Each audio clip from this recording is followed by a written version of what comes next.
Listen, I don't think I've maximized my time here in New York City because I've been working and doing some side projects, plus a few days it rained. So today's gonna be the day.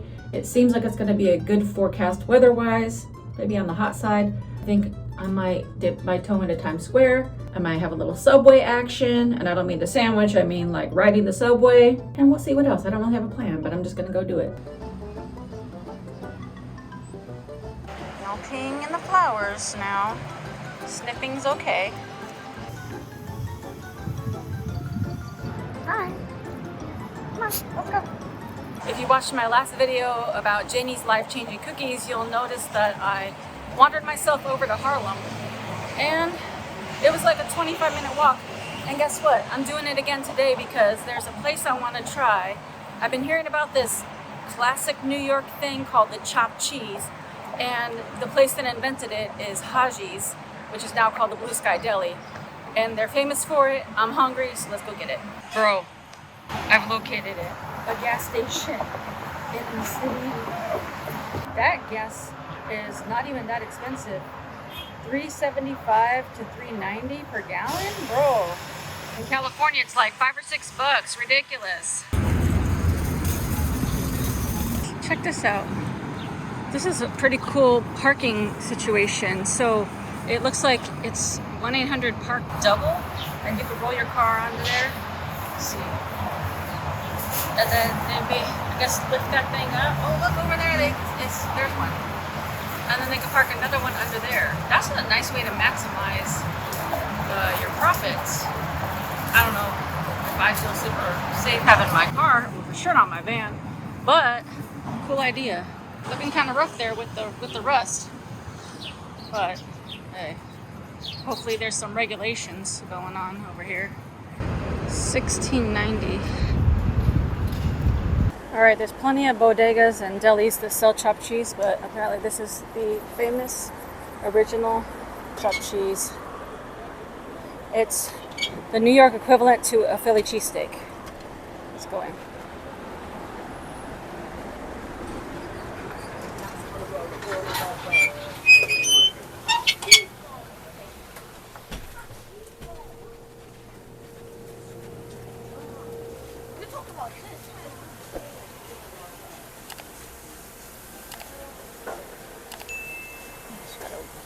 There's a line.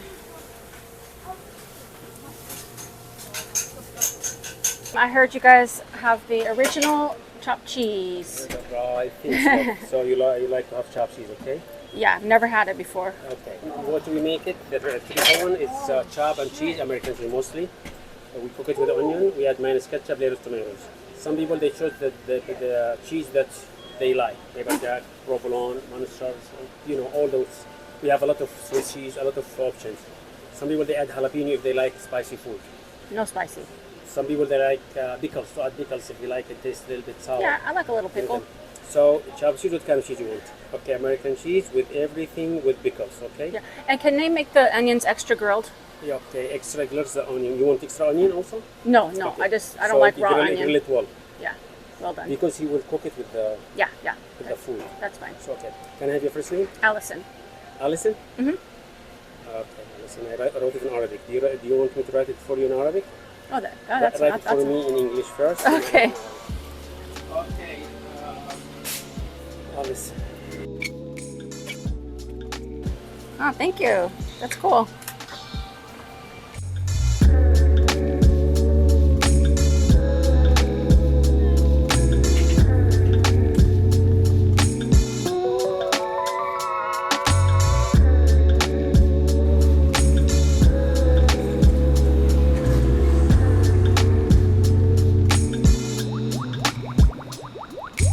Got my chopped cheese. Now I'm heading to a park so I can go sit down and eat in peace and not have to be walking around in this heat. This is a hot sandwich, but it has lettuce, cheese. It's like ground hamburger meat chopped with like grilled onions. It's basically like a chopped cheeseburger on not even a bun, like a roll, like a hoagie roll. So I'm very excited to try this. And I had them add pickles for a little zing.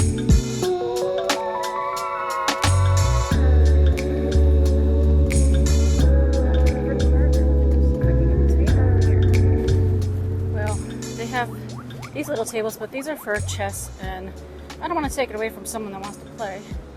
So where am I going to eat? Maybe it is just for eating too, but I mean, there are 3 of them. I'll just take this one, and if someone has to have a mad dash for a chess game, I can move. Woo, it is a blazer. Glad I got a water. The chopped cheese from the famous Haji's on 110th and 1st. It's on like a hoagie roll, but it's got like seeds on it. It's a whole situation. And it's flat, and it's like a Philly cheesesteak, cheeseburger, hoagie roll all wrapped into one. So let's give it a try.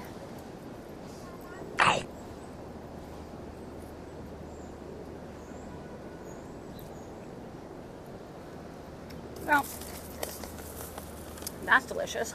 First of all, Amin at the front counter was so nice, so friendly, and just talking about travel and stuff like that. So the customer service, 10 out of 10, or 10 snack bags. It's delicious. I mean, I don't know why we don't have this in other states.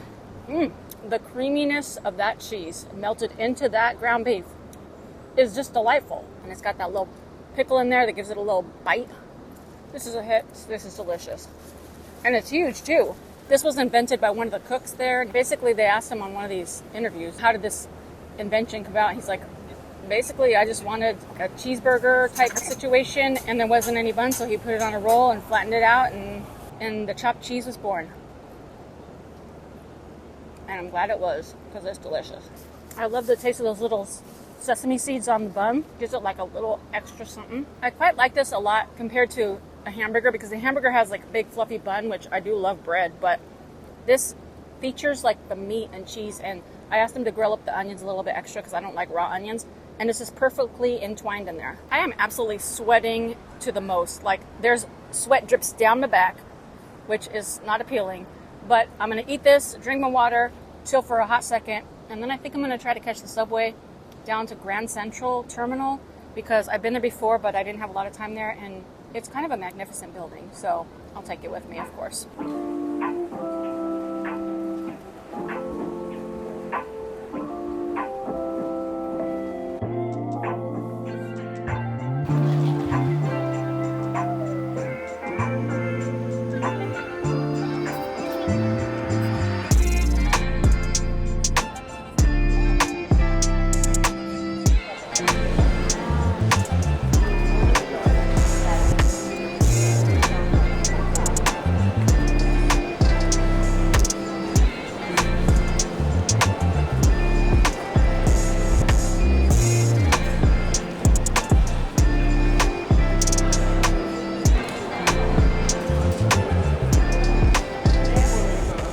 You know, I've been to New York several times in my life, and I've done all the touristy things, Central Park, Statue of Liberty, Times Square several times. But if you've never been to New York before, I think these are definitely places that you'll want to experience. And I wanted to come back to Times Square because it's been several years since I've been here. It's kind of like a mixture between Disneyland, New Orleans, and Las Vegas. There's lots to see, lots to eat, lots to hear. And just being around that much energy in terms of like just the vibrancy of all the signs and people walking around and chattering and just having a good time, and there's street performers and all these things. So even though I wouldn't spend a whole day there, I definitely think it's worth trying if you come to the city. It's very lively and walky-aroundy in the daytime, but it's even more magnificent at night. So if you are able to go in the nighttime, it just lights up super bright. There's lots going on. And you might even catch a glimpse of the naked cowboy if you're there in the daytime. And this time I saw for the first time the naked cowgirl. So that was quite interesting as well. Now, as I mentioned before, there are street performers out there, and this one was a family that does acrobatics in the street.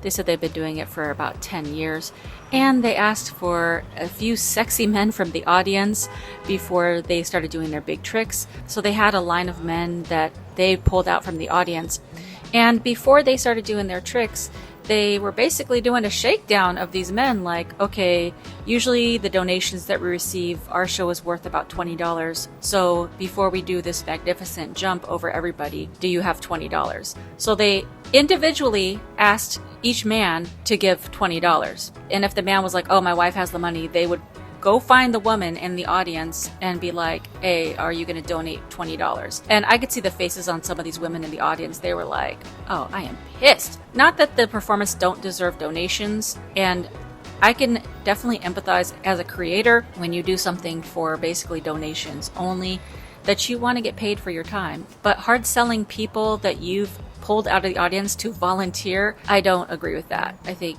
people should give according to what they feel led to give. That said, they were excellent and they did some flips. I didn't stay the whole time because it took 150 years for them to try to shake down all these guys for money. So I did give a little donation and then I kept it moving. Now I will say that if you're extremely claustrophobic or don't like to be around lots of people at the same time, then maybe Times Square is something you'll want to skip, because it can get very crowded and you might feel a little bit locked into place. But if you're already in Times Square, you might want to take the train down to Grand Central Station.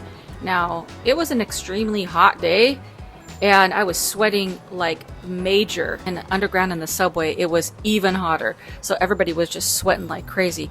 But I was able to catch my train and go over to Grand Central Station.